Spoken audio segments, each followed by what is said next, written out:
Here's the WJZ Outback where it's feeling rather lush. It's been well watered here over the last few days with a few inches of rain, and now today the grand finale. So from our Outback camera to Harbor East, where our photographer Tom getting this glamorous shot for us here this morning. Even kind of a gloomy morning near the bay in the Inner Harbor and along the Patapsco is a nice looking morning here. So we have that, and now to Ocean City where we do have conditions that are rather ominous out there. So it really depends on where you are here this morning.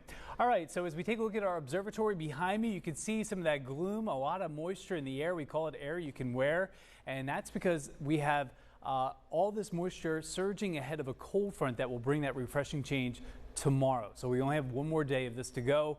Visibility right now tough in Bel Air, 0.2 of a mile, half-mile visibility at BWI Marshall, 0.3 at Annapolis. So fog up along the Interstate 95 corridor, 97 corridor, and in and around the Beltway here this morning. That is a new development here in the last hour as some of that fog has rolled in. Showers and storms here for today. I think the cutoff line after 4 o'clock we're mainly in good shape. I think most of the storms are between 10 and 2.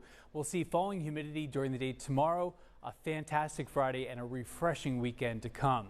Severe weather is a possibility, especially to our south today. We were showing that to you yesterday morning and also last night. It does look like the severe weather threat is mainly in the district and points to the south and then the lower eastern shore. We have a marginal risk of severe weather, which means 1 or 2 storms could become severe, but it doesn't look like we'll see that much in the way of severe weather as this cluster of storms out in western Maryland rolls into our area and kind of robs the atmosphere of that energy of the severe storms, and we'll take that here later this afternoon.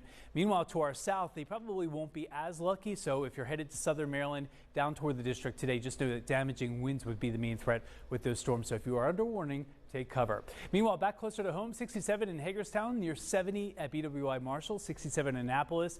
We have some low clouds and some patchy fog from Easton over to Westminster. As you can see, the muggy meter is tropical through early tomorrow morning, and then during the day tomorrow, when you leave work, when you leave school, you'll feel that refreshing change.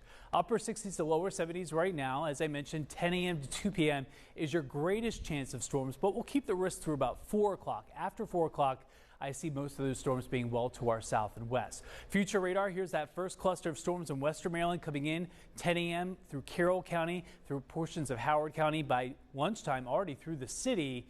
And then the next cluster of storms, because this cluster robbed that cluster, will dive down to our south and to our west. You can see there are some of those nasty storms, but that should be outside of our area with just a leftover shower in town.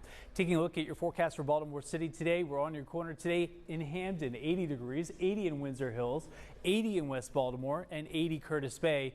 With the tropical humidity in the air, it probably feels more like 82 or 83. So I think summer wardrobe is safe to wear here for today.